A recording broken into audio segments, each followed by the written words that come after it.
Hello friends, नमस्कार।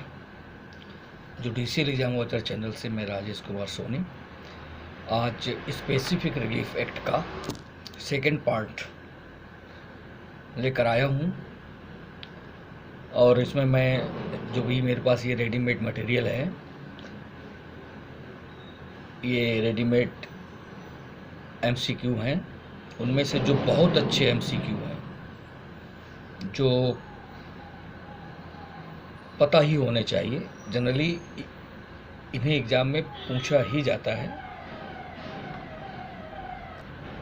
वो सारे एमसीक्यू मैं इसमें से छाँट के ये एक वीडियो आपको दे रहा हूँ।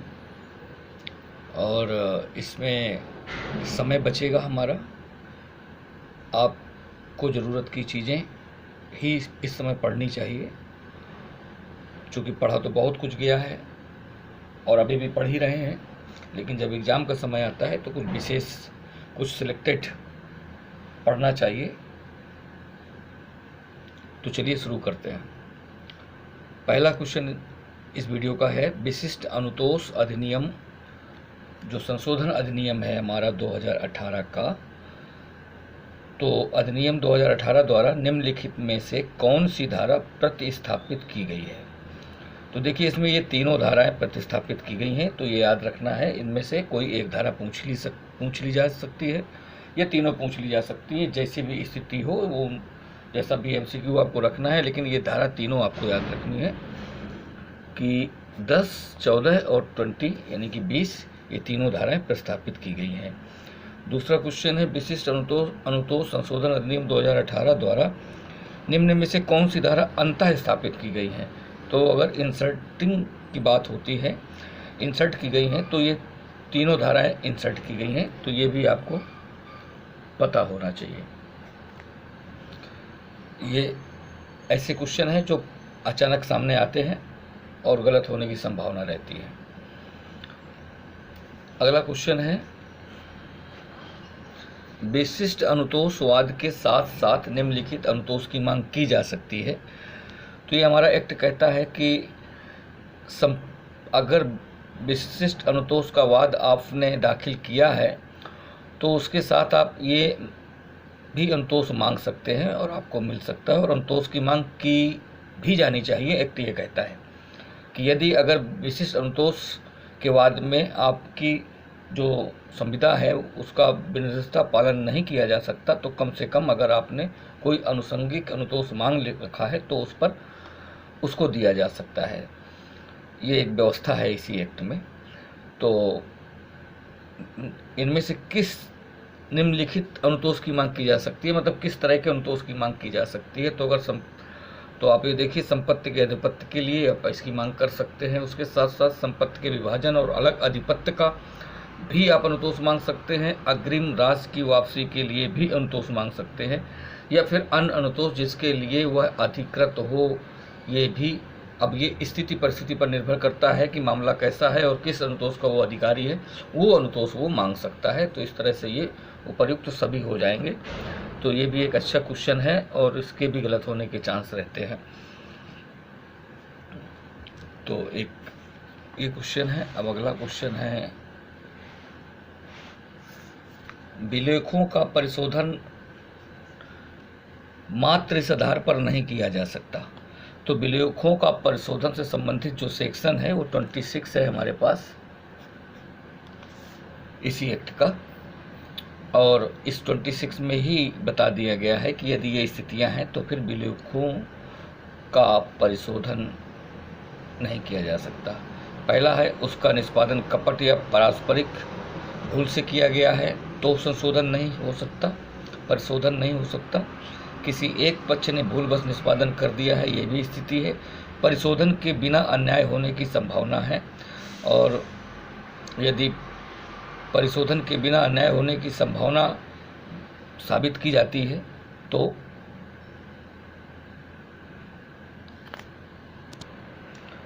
परिशोधन के बिना अन्याय होने की संभावना है तो हो सकता है। लेकिन हमें ये बताना है इस क्वेश्चन में कि मात्र एक ऐसा आधार इन तीन में से है, केवल उस आधार पर संशोधन नहीं किया जा सकता, तो वो है किसी एक पक्ष ने भूलवश निष्पादन कर दिया है। यदि ये आधार लिया जाता है तो मात्र इस आधार पर संशोधन या परिशोधन विलेखों का नहीं किया जा सकता। तो ये क्वेश्चन थोड़ा सा समझने लायक था, कन्फ्यूजन हो सकता है, तो ये आप देख लीजिए। ये सेक्शन 26 जाकर के आप देख लीजिए, तो ये हमेशा के लिए आपका क्वेश्चन हो जाएगा। अब है लिखितों की परिशुद्ध की जा सकती है। लिखितों यानी कि यही विलेखों की ही बात है, सेक्शन 26 की ही बात है। तो अभी था उसमें परिशुद्धि या परिशोधन, जो कि धारा 26 में बताया गया है इस स्पेसिफिक रिलीफ एक्ट का, उसमें ही ये 26 में लिखा हुआ है, ये स्थितियाँ लिखी हुई हैं कि परिशुद्ध की जा सकती है। कब की जा सकती है? जब लिखित पक्षकारों के कपट के कारण वास्तविक आशय व्यक्त नहीं करती, तब की जा सकती है। जब लिखित पक्षकारों के पारस्परिक भूल के कारण वास्तविक आशय व्यक्त नहीं करती, तब की जा सकती है। तो इन दोनों परिस्थितियों में की जा सकती है। अब इसके पहले जो हमने एक क्वेश्चन देखा था, इसके पहले वाला ठीक क्वेश्चन देखिए, विलेखों का परिशोधन मात्र इस आधार पर नहीं किया जा सकता, जो अभी अभी हमने देखा। तो इसमें देखिए एक पक्ष ने अगर भूल बस निष्पादन किया है तब नहीं किया जा सकता। लेकिन अगर दोनों पक्षकारों ने आपस में भूल कर दी है, तो दोनों पक्षकारों का अगर ये था कि लिखित पक्षकारों के पारस्परिक भूल के कारण वास्तविक आशय अभिव्यक्त नहीं करती, तब परिशुद्धि की जा सकती है। तो ये थोड़ा एक कंफ्यूजन था। तो ये 26 आप देखेंगे तो आपको एकदम क्लियर हो जाएगा। तो ये भी सेक्शन 26 से ही लिया गया है। और इसमें ये पूछा गया है कि लिखितों की परिशुद्धि हेतु वाद लाया जा सकता है। तो चूंकि वो सेक्शन ही 26 लिखितों या विलेखों की परिशुद्धि से संबंधित है, तो उसी में वाद लाने की व्यवस्था भी की गई है। तो इस तरह से ये एक क्वेश्चन था, अच्छा क्वेश्चन था। चलिए अगला क्वेश्चन देखते हैं। इसमें पूछा गया है, संविदा में हित रखने वाला व्यक्ति संविदा के विखंडन का अंतोष प्राप्त करने के लिए शर्तों का पूरा किया जाना आवश्यक है। तो ये जो सेक्शन 27 है उससे ये क्वेश्चन है, और उसमें ये बताया गया है कि अगर किसी संविदा में कोई व्यक्ति हित रखता है और हित रखने वाला व्यक्ति संविदा का विखंडन कराना चाहता है या उसका अनुतोष प्राप्त करना चाहता है, तो उसे क्या आवश्यक शर्तें पूरी करनी होंगी। सेक्शन 27 इसको आप देख लीजिए। तो उसमें ये दोनों ही स्थिति बताई गई है, संविदा का शून्यकर्णी होना, संविदा का अवैध होना। एक स्थिति और है, आप बिहार में पढ़ेंगे, उसका शून्य होना। तो यहाँ पर तो ये दो ही दी गई हैं, तो हम इसका जो आंसर है वो हम टिक कर लेंगे, ए और बी। तो ये दो शर्तें हैं, दो में से कोई भी शर्त अगर वो पूरी करता है तो और संविदा का विखंडन का अनुतोष प्राप्त कर सकता है। संविदा में हित रखने वाले व्यक्ति की बात की गई है। तो संविदा में हित रखने वाले व्यक्ति से संबंधित जो सेक्शन है वो 27 है। अब अगला क्वेश्चन है, न्यायालय संविदा का विखंडन नामंजूर कर सकेगा। तो नामंजूर करने की जो स्थिति है वो सेक्शन 27 की क्लास 2 में दी गई है, और वहाँ पर आप देखें तो यही सेम लिखा हुआ है, जो बेयर में लिखा है वही यहाँ लिखा हुआ है क्वेश्चन में। न्यायालय संविदा का विखंडन नामंजूर कर सकेगा। कब कर सकेगा? जहाँ वादी ने संविदा को अनसमर्थित कर दिया है, यदि उसने रेक्टिफाई कर लिया है तो नामंजूर कर देगा। परिस्थितियों में परिवर्तन के कारण पक्षकारों को उसी स्थिति में सहर्ता प्रत्यावर्तित नहीं किया जा सकता। जब स्थिति ही नहीं है तो कहाँ से वो मंजूर करेगा? तो ऐसी स्थिति में नामंजूर कर लेगा। पर व्यक्ति ने संविदा के अस्तित्व के दौरान सद्भावनापूर्वक सूचना के बिना और मूल्यार्थ हित अर्जित कर लिया है। तो यहाँ देखिए, अगर आप पढ़ेंगे तो ऐसा लगेगा तीनों हैं, इसमें बिल्कुल ऐसे ही लगेगा आपको कि तीनों हैं, लेकिन जब आप बेयर देखेंगे तो आपको क्लियर हो जाएगा कि जो सेक्शन 27 है वो पर व्यक्ति, ये जो संविदा में हित रखता है उस व्यक्ति के लिए ये सेक्शन है। ठीक है, तो इसलिए इसका जो आंसर होगा वो सी होगा, ये आपको याद रखना है। जब पढ़ते हैं और क्वेश्चन देखते हैं, जैसे मैंने अभी पढ़ा तो लगा कि तीनों हुई होगा, लेकिन इसमें तीनों नहीं है।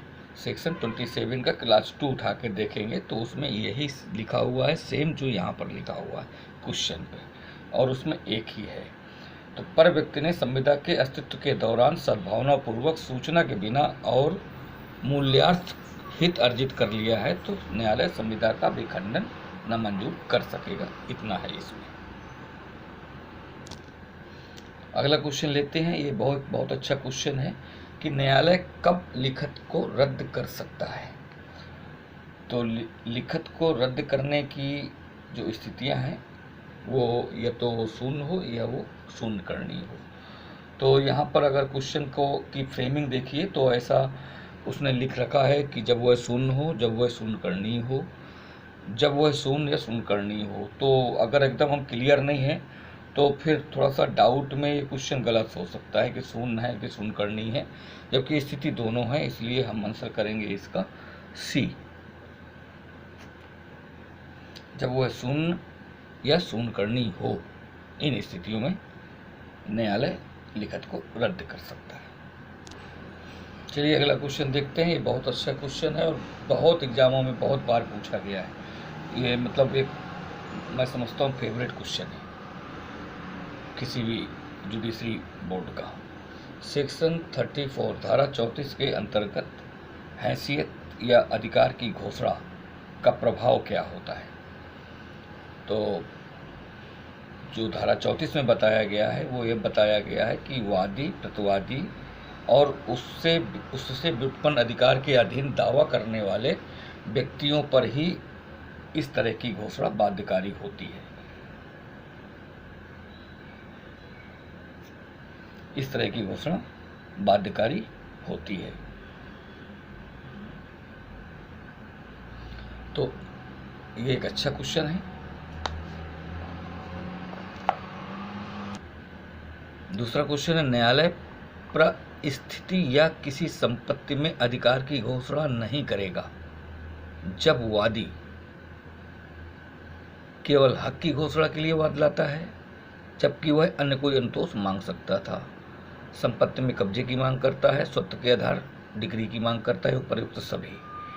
तो इसमें जो घोषणात्मक वाद है उसको आप पढ़ेंगे तो आपको क्लियर होगा कि केवल हक की घोषणा के लिए वाद ला सकता है, जबकि वह अन्य कोई अनुतोष मांग सकता था। तो ये है क्या, परिस्थिति या किसी संपत्ति में अधिकार की घोषणा से संबंधित ये बात है कि कोई न्यायालय परिस्थिति या किसी संपत्ति में अधिकार की घोषणा नहीं करेगा जब वादी ऐसी बात करता है। यानी कि वादी यदि ये अनुतोष की मांग नहीं करता है तो फिर वो न्यायालय के पास वो अपने मन से नहीं करने वाला, आपको वो मांग करनी ही पड़ेगी। अगर मांग नहीं की है तो फिर न्यायालय वो घोषणा नहीं करेगा। अगला क्वेश्चन है, जहां घोषणात्मक वाद के पक्षकारों में से कोई पक्षकार न्यासी है वहां घोषणात्मक डिग्री से आबद्ध होगा। इसके पहले आपने सेक्शन 34 देखा है। ये सारे क्वेश्चन सेक्शन 34 से ही है। तो उसमें बताया गया था कि वादी, प्रतिवादी और उससे व्युत्पन्न अधिकार के अधीन दावा करने वाले व्यक्तियों पर ही घोषणात्मक डिग्री का प्रभाव होता है। और उसी सेक्शन 34 में आगे बताया गया है कि यदि वो न्यासी है तो ये डिग्री उन व्यक्तियों जिनके लिए ऐसा पक्षकार न्यासी होते यदि घोषणा की तारीख को उनका अस्तित्व होता। कहने का मतलब ये है कि जो हितग्राही होंगे उन पर भी ये आबद्ध होगी। तो ये जो हितग्राही होंगे उन व्यक्तियों पर भी इस घोषणात्मक डिग्री का प्रभाव होगा। तो ये एक अच्छा क्वेश्चन है। यहाँ न्यासी को देख के कंफ्यूज नहीं होंगे, क्योंकि वहाँ पर सीधे न्यासी नहीं है, न्यासी की बात नहीं हो रही है, ट्रस्टी की बात नहीं हो रही है, बेनिफिशरी की बात हो रही है। सेक्शन 34 का आप लास्ट पैरा देखेंगे, उसमें आपको मिल जाएगा। अगला क्वेश्चन है, निवारक अनुतोष न्यायालय के विवेकानुसार हो सकता है। तो निवारक अनुतोष न्यायालय के विवेकानुसार अस्थायी या शाश्वत हो सकता है, टेम्पररी या परपेचुअल हो सकता है। व्यादेश नामंजूर किया जा सकता है जब वह न्यायिक कार्यवाही को अवरुद्ध करने के लिए संस्थित किया जाए, बिल्कुल ठीक। किसी व्यक्ति को अभियोजन करने से अवरुद्ध करने के लिए संस्थित हो, ठीक है। जब वादी का उस मामले में व्यक्तिगत हित न हो, तो ये तीनों ही स्थितियों में व्यादेश नामंजूर किया जा सकता है। व्यादेश के स्थान पर या उसके अतिरिक्त नुकसानी का दावा किया जा सकता है, नहीं किया जा सकता है, या दोनों। तो सेक्शन 40 हम इसके लिए देखना होगा। तो सेक्शन 40 में कहा गया है कि किया जा सकता है, तो इसका आंसर सीधा सीधा ये हो जाएगा, व्यादेश के स्थान पर या उसके अतिरिक्त नुकसानी का दावा किया जा सकता है, सेक्शन 40। व्यादेश के स्थान पर या उसके अतिरिक्त नुकसानी की मांग वादी कर सकता है। तो इसमें सीधे सेक्शन पूछा गया है, सेक्शन अभी अभी हमने पढ़ लिया है, इसलिए इसका आंसर सेक्शन 40 होगा। एक क्वेश्चन और लेते हैं, इसका अच्छा क्वेश्चन है। विशिष्ट अनुतोष अधिनियम के किस धारा में व्यादेश नामंजूर करने के आधार दिए गए हैं? तो आधार 43 में दिए गए हैं, आप भी देख लीजिएगा, बेयर एक्ट में कंफर्म कर लीजिएगा। तो विशिष्ट अनुतोष अधिनियम के किस धारा में व्यादेश नामंजूर करने के आधार दिए गए हैं? तो ये आधार सेक्शन 43 में दिए गए हैं, देख लीजिएगा, कंफर्म कर लीजिएगा एक बार और, बेयर एक बार आप देख लेंगे। तो ये MCQ जो मैं आपको सिर्फ हेल्प के लिए दे रहा हूँ, इसमें मैं ये नहीं कहता कि यही पूछे जाएंगे, या मैं एथेंटिक रूप से इनके बारे में कुछ नहीं कह सकता हूँ। ये रेडीमेड हैं, मुझे मिले, मैंने उनको पढ़ा और मुझे लगा कि इसमें कुछ बहुत अच्छे हैं, उनको मैंने जांचा, कंफर्म किया, और इसके बाद मैं वो आपको वीडियो के माध्यम से दे रहा हूँ, जिससे आप भी इसका लाभ प्राप्त कर सकें। तो अगर इसी तरह कुछ मटेरियल आपको कंटिन्यू चाहिए तो आप मुझे कमेंट करें, और अगर आप मेरे चैनल पे नए हैं और आपको लगता है कि मैं आपकी हेल्प कर सकता हूं, तो आप मुझे सब्सक्राइब भी कर सकते हैं, लाइक कर सकते हैं, और अगर आप कमेंट करते हैं तो मैं आपके कमेंट को रिप्लाई ज़रूर करता हूं और आगे भी करता रहूँगा। Thank you.